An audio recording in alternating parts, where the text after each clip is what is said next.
إن الحمد لله نحمده ونستعينه ونستغفره ونعوذ بالله من شرور أنفسنا ومن سيئات أعمالنا من يهده الله فلا مضل له ومن يضلل فلا هادي له وأشهد أن لا إله إلا الله وحده لا شريك له وأشهد أن محمدًا عبده ورسوله اللهم صل على محمد وعلى آل محمد كما صليت على إبراهيم وعلى آل إبراهيم إنك حميد مجيد اللهم بارك على محمد وعلى آل محمد كما باركت على إبراهيم وعلى آل إبراهيم إنك حميد مجيد اللهم انفعنا بما علمتنا وعلمنا ما ينفعنا وزدنا علما الحمد لله على كل حال ونعوذ بالله من حال أهل النار أما بعد فإن خير الحديث كتاب الله وخير الهدي هدي محمد صلى الله عليه وسلم وشر الأمور محدثاتها وكل محدثة بدعة وكل بدعة ضلالة وكل ضلالة في النار أبعد فأعوذ بالله من الشيطان الرجيم بسم الله الرحمن الرحيم وعلى الله فتوكلوا إن كنتم مؤمنين. یہ ایک حقیقت ہے کہ اس دنیا میں انسان کو زندگی بھر بہت سے مسائل کا سامنا رہتا ہے، بہت سی حاجیات اور ضروریات درپیش رہتی ہیں اور انسان بہت سی الجھنوں، پریشانیوں اور مصیبتوں سے دوچار ہوتا ہے. اسے بہت سے خطرات اور نقصانات کا ڈر اور خوف رہتا ہے، اور وہ مسائل جو انسان کو زندگی میں درپیش ہوتے ہیں وہ دینی معاملات میں بھی ہوتے ہیں اور دنیاوی معاملات میں بھی. تاہم انسان مقدور بھر ان سے نمٹنے کی کوشش کرتا رہتا ہے، لیکن حقیقت یہ ہے کہ انسان اپنی فطرت میں نہایت ہی کمزور پیدا کیا گیا ہے. وَخُلِقَ الْإِنسَانُ ضَعِيفًا، اور انسان کمزور پیدا کیا گیا ہے. چنانچہ وہ اس کمزوری کے پیش نظر تمام تر مسائل کا مقابلہ نہیں کر سکتا، کیونکہ وہ ہر پہلو سے کمزور ہے، عزم و ارادے کے لحاظ سے کمزور ہے، اکثر جذبات کی رو میں بہہ کر پختہ ارادوں سے پیچھے ہٹ جاتا ہے، جسمانی لحاظ سے کمزور ہے، بہت سی مخلوقات کی نسبت سے کمزور ہے، اور پھر جسمانی بیماری، تھکن اور بڑھاپے کے سامنے انسان بے بس ہے. معمولی سا وائرس یا مچھر کا کاٹنا اسے صاحب فراش بنا دیتا ہے. قوت و طاقت اور صلاحیتوں کے لحاظ سے کمزور ہے، اس کی قوت اور صلاحیتیں وقت گزرنے کے ساتھ ساتھ ماند پڑ جاتی ہیں اور وہ دوسروں کا محتاج ہو جاتا ہے. انسان کی قوت و طاقت کے حوالے سے یہ بات ذہن میں رہے کہ اس کی اصل طاقت جسم میں نہیں بلکہ اس کی فکر اور عقل میں ہے، جس کے ذریعے وہ اپنی جسمانی کمزوریوں پر قابو پانے کی کوشش کرتا رہتا ہے. اب اس ٹیکنالوجی کے دور میں یہ سمجھا جانے لگا ہے کہ انسان نے بہت حد تک اپنی ان فطری کمزوریوں پر قابو پا لیا ہے کہ پہلے جو کام ہزاروں لوگ مل کر بھی نہیں کر پاتے تھے اب وہ محض ایک بٹن دبانے سے کام ہو جاتا ہے. مگر حقیقت یہ ہے کہ ٹیکنالوجی نے ہماری کمزوریوں کو مزید نمایاں کر دیا ہے. ٹیکنالوجی کے ذریعے جو سہولتیں ہمیں میسر آئی ہیں، جو آسانیاں ہمیں ملی ہیں، اس کے کچھ منفی اثرات بھی ہم پر واقع ہوئے ہیں، اور وہ یوں کہ صلاحیتوں کو زنگ لگنے لگا ہے. ان سے یادداشت متاثر ہونے لگی ہے، ذہنی دباؤ بڑھنے لگا ہے اور عزم و ارادے میں کمی آنے لگی ہے، جسمانی انحطاط ہونے لگا ہے۔ مشینوں پر حد سے زیادہ انحصار نے ہمیں مزید سست بنا دیا ہے، بے بسی کا احساس شدید ہونے لگا ہے۔ ایک چھوٹا سا سافٹ ویئر گلچ یا سائبر حملہ پوری دنیا کو مفلوج کر سکتا ہے، جو یہ ثابت کرتا ہے کہ ہماری ساری طاقت خارجی سہارے پر ہے، ہماری اپنی ذات میں نہیں ہے۔ خلاصہ یہ کہ ٹیکنالوجی نے ہمیں وسائل تو دے دیے ہیں، لیکن وجود کے اعتبار سے انسان آج بھی اتنا ہی کمزور ہے جتنا صدیوں پہلے تھا۔ تو ملاحظہ کیا آپ نے کہ ایک طرف انسان کو زندگی میں پیش آنے والی الجھنوں اور پریشانیوں کی بھرمار ہے، اور دوسری طرف انسان اس قدر کمزور اور بے بس ہے کہ وہ اپنے بیشتر مسائل کو بساط خود اور تنہا حل نہیں کر پاتا، اور بکثرت مسائل میں اسے دوسروں کا تعاون اور سہارا درکار ہوتا ہے، اور ان پر بھروسہ کرنا پڑتا ہے، کیونکہ انسان کو ضروریات زندگی کے لیے بہت سی چیزوں میں مہارت درکار ہوتی ہے، اور ہر انسان ہر علم میں، ہر ہنر میں یقیناً مہارت نہیں رکھ سکتا۔ تو گویا کہ بھروسہ، انحصار اور توکل دنیا کی زندگی میں انسان کی ضرورت، اس کی مجبوری ہے۔ توکل ایک ایسا حساس اور پیچیدہ مسئلہ ہے کہ اکثر و بیشتر لوگ اس معاملے میں الجھن کا شکار رہتے ہیں اور اس کی حقیقت کو سمجھنے سے قاصر ہوتے ہیں، کیونکہ توکل کا ایک عوامی مفہوم ہے اور ایک اس کا شرعی مفہوم ہے۔ عوامی مفہوم ہے ظاہری اسباب کو اختیار کرنا، یہ توکل، اور دوسرا جو شرعی مفہوم ہے اس کا مطلب ہے مسبب الاسباب پر بھروسہ کرنا، جو کہ اللہ تعالیٰ کی ذات ہے۔ توکل کے یہ دونوں مفہوم الگ الگ اپنی اپنی جگہ درست ہیں، مگر پرابلم، الجھن اور گڈمڈ وہاں ہوتی ہے جہاں توکل کے عوامی مفہوم کو شرعی مفہوم میں بدلنے کی کوشش کی جاتی ہے۔ اس کی تفصیل میں جانے سے پہلے توکل کے لغوی اور اصطلاحی معنی جانے کی کوشش کرتے ہیں۔ توکل کے متعدد لغوی معنوں میں سے جو معنی ہمارے موضوع سے متعلق ہے، اس کا مطلب ہے کسی غیر پر انحصار، اعتماد اور بھروسہ کرنا، یعنی اپنے معاملات میں کسی دوسرے پر بھروسہ کرنا، اور اسی سے لفظ التوکیل ہے، جس کا معنی ہے کسی کو اپنا نمائندہ مقرر کرنا، جو کسی خاص معاملے میں آپ کی ترجمانی کرے، آپ کی نمائندگی کرے، جس کو اردو میں مختار نامہ یا وکالت نامہ دینا کہتے ہیں، اور وکیل بھی انہی معنوں میں ہے۔ دوسری طرف توکل کا ایک شرعی مفہوم ہے، جیسے کہ امام ابن رجب رحمہ اللہ بیان فرماتے ہیں کہ صدق اعتماد القلب علی اللہ عز وجل فی استجلاب المصالح و دفع المضار من امور الدنیا والآخرۃ کلہا، کہ دنیا اور آخرت کے تمام معاملات میں فائدے کے حصول کے لیے اور نقصانات سے بچنے کے لیے اللہ تعالیٰ پر دل کی سچائی سے بھروسہ کرنا۔ اور امام احمد بن حنبل رحمہ اللہ فرماتے ہیں التوکل عمل القلب، کہ توکل جو ہے یہ دل کا عمل ہے، ومعنی ذلک، اور اس کا مطلب یہ ہے کہ انہ عمل قلبی لیس بقول اللسان ولا عمل الجوارح، اور اس کا مطلب یہ ہے کہ یہ دل کا عمل ہے، یہ زبان کا بیان نہیں، اور یہ اعضاء و جوارح کا عمل نہیں، بلکہ دل کا عمل ہے۔ ولا هو من باب العلم والادراکات، اور نہ ہی یہ علم و فہم کا یہ معاملہ ہے۔ توکل کا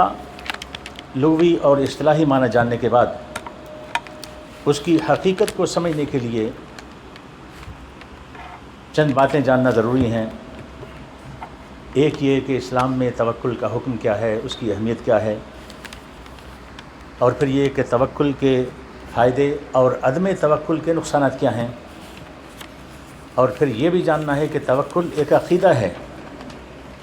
اور توکل اللہ اور بندے کے درمیان ایک تعلق ہے، اور اس کے درجات ہیں۔ ہر آدمی کا توکل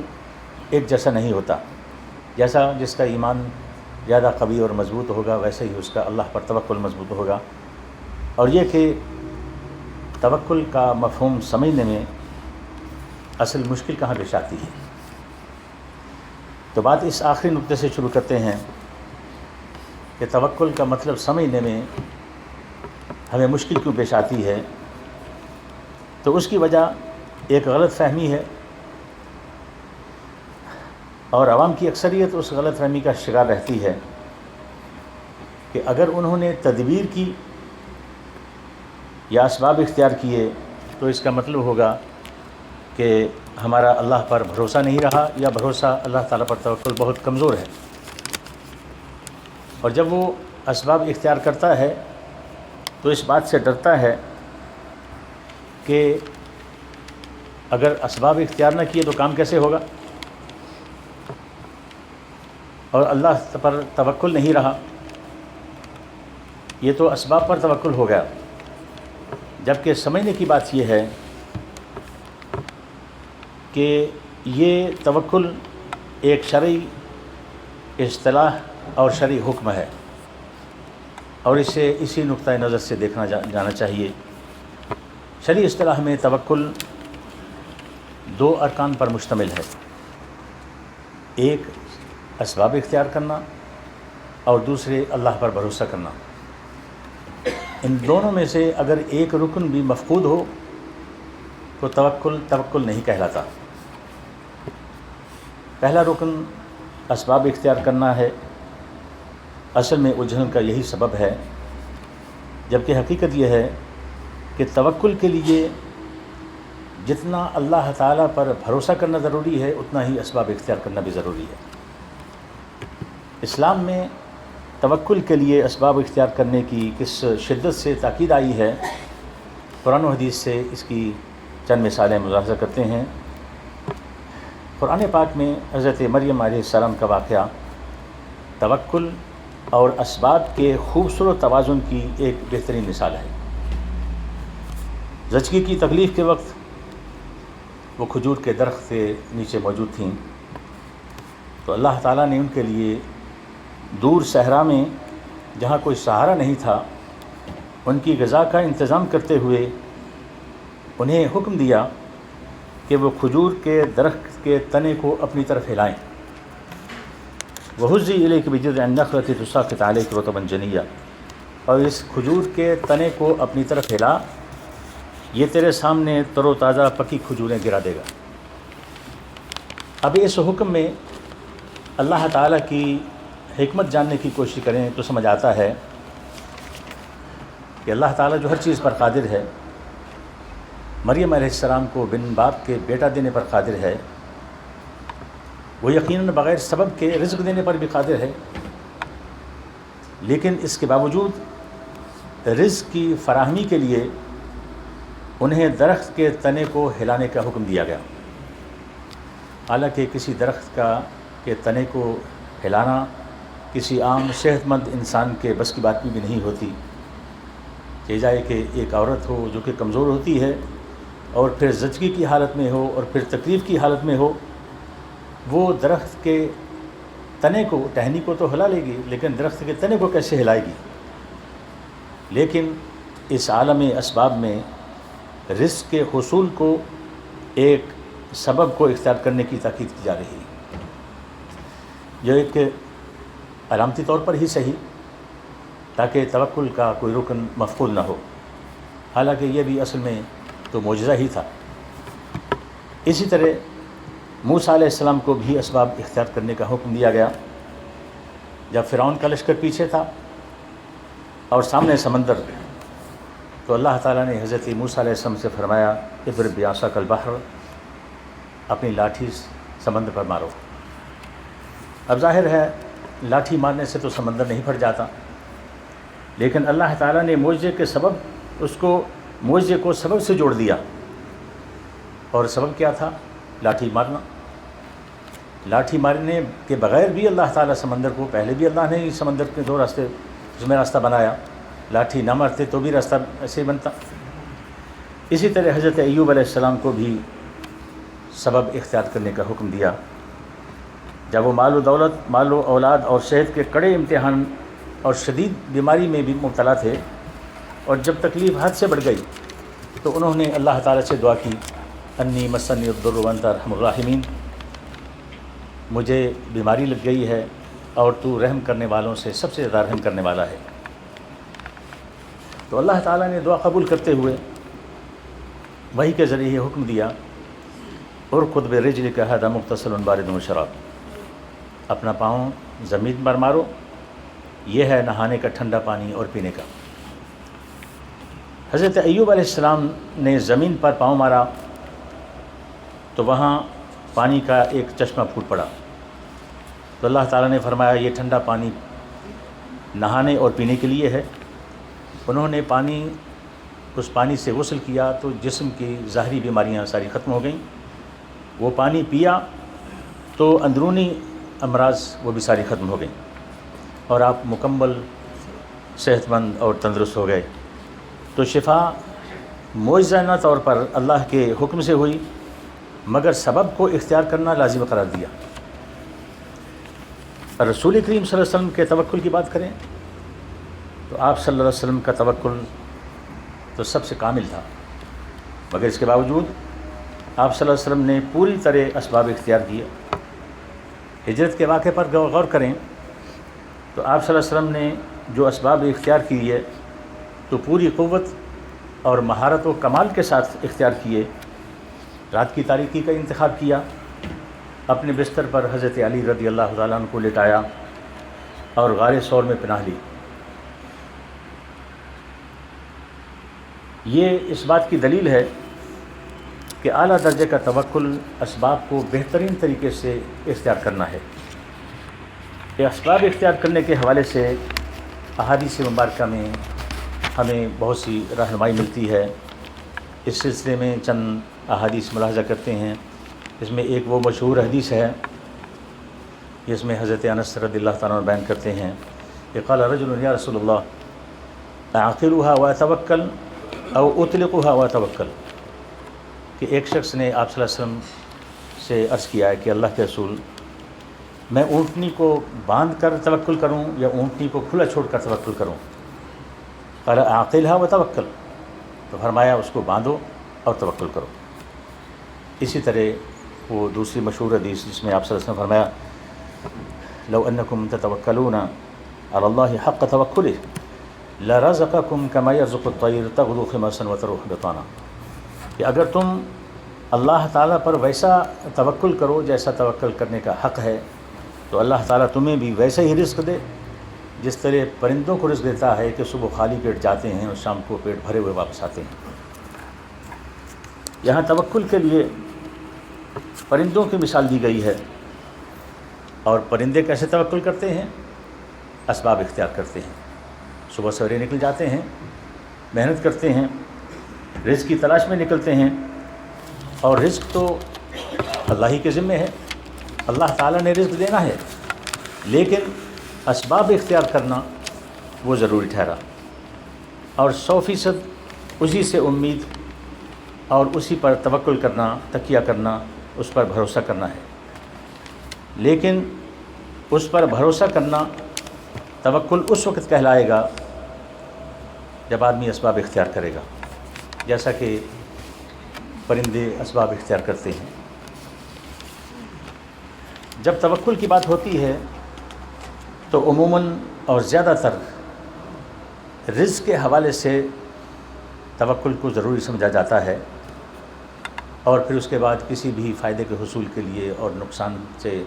بچنے کے لیے توکل کی عموماً تصور ہوتا ہے۔ لیکن حقیقت یہ ہے کہ توکل زندگی کے ہر معاملے میں ضروری ہے۔ بیماری کے علاج کے حوالے سے بات کریں تو اس میں بھی توکل مطلوب ہے، اور توکل کا مطلب ہے کہ اس عقیدے کے ساتھ اللہ تعالیٰ سے شفا کی امید رکھنا کہ شفا صرف اور صرف وہی دینے والا ہے، مگر اس کے لیے بھی اسباب اختیار کرنا چاہیے، جیسا کہ حدیث میں ہے آپ صلی اللہ علیہ وسلم نے فرمایا تداووا عباد اللہ، کہ اللہ کے بندو علاج کرواؤ، فإن اللہ لم يدع داء إلا وضع له دواء إلا وضع له شفاء، کہ اللہ تعالیٰ نے کوئی ایسی بیماری نازل نہیں کی جس کی شفا نازل نہ کی ہو، یعنی ہر بیماری کا علاج موجود ہے، اس لیے علاج کیا کرو۔ تاہم زندگی کے تمام شعبوں اور معاملات میں توکل مطلوب ہے، صرف مصائب کے اور مشکلات کے وقت ہی توکل نہیں کرنا، بلکہ زندگی کے ہر چھوٹے بڑے معاملے میں توکل کرنا ضروری ہے، اور توکل عبادات میں بھی مطلوب ہے۔ ہدایت کے لیے صرف اسی پر توکل ہے کہ صرف وہی ہدایت دیتا ہے، کہیں اور سے نہیں ملتی، اور اسے ہدایت پر قائم رہنے کے لیے وہ بھی توکل ضروری ہے، یہ اسی کی توفیق سے انسان ہدایت پر قائم رہتا ہے۔ اور پھر بخشش اور مغفرت کے لیے صرف اللہ پر توکل ہے، کہ اس کے بغیر کوئی مغفرت معاف نہیں کر سکتا، فإنہ لا یغفر الذنوب الا انت، کہ اللہ کے سوا کوئی معاف کرنے والا نہیں ہے۔ حتیٰ کہ روزمرہ کے معاملات میں جیسا کہ کھانا پینا، سونا جاگنا، اور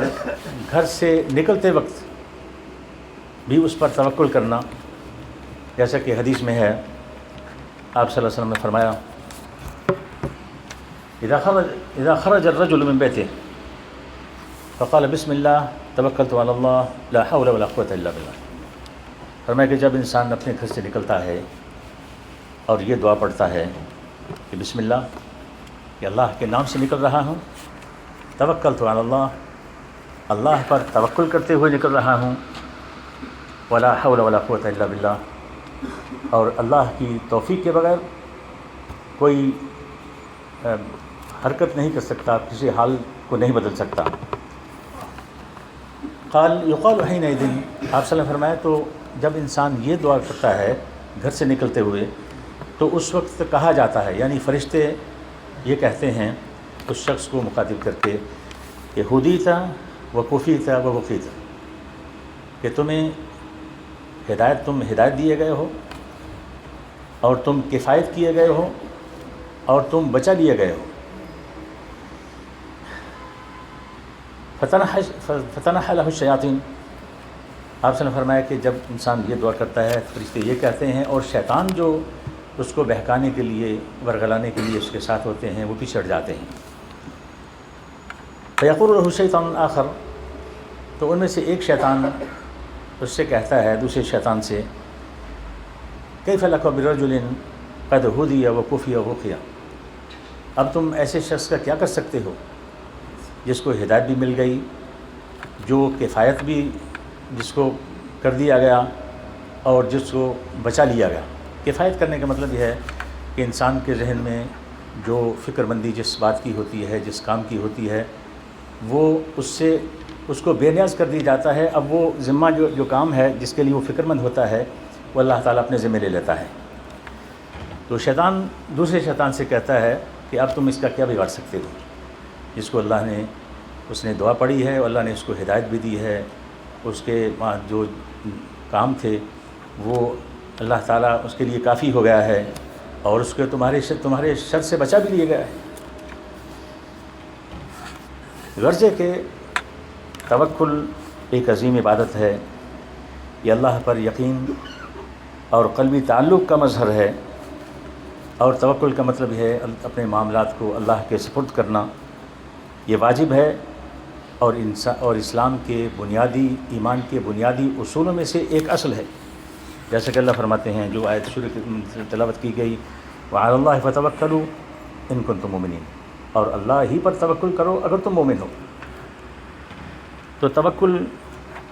اگرچہ ایک بہت وسیع موضوع ہے، مگر ہم نے اختصار کے ساتھ اس کی چند بنیادی باتیں اور ضروری باتیں جانی ہیں۔ اللہ تعالیٰ ہمیں سمجھنے اور عمل کرنے کی توفیق عطا فرمائے۔ وآخر دعوانا الحمدللہ رب العالمین۔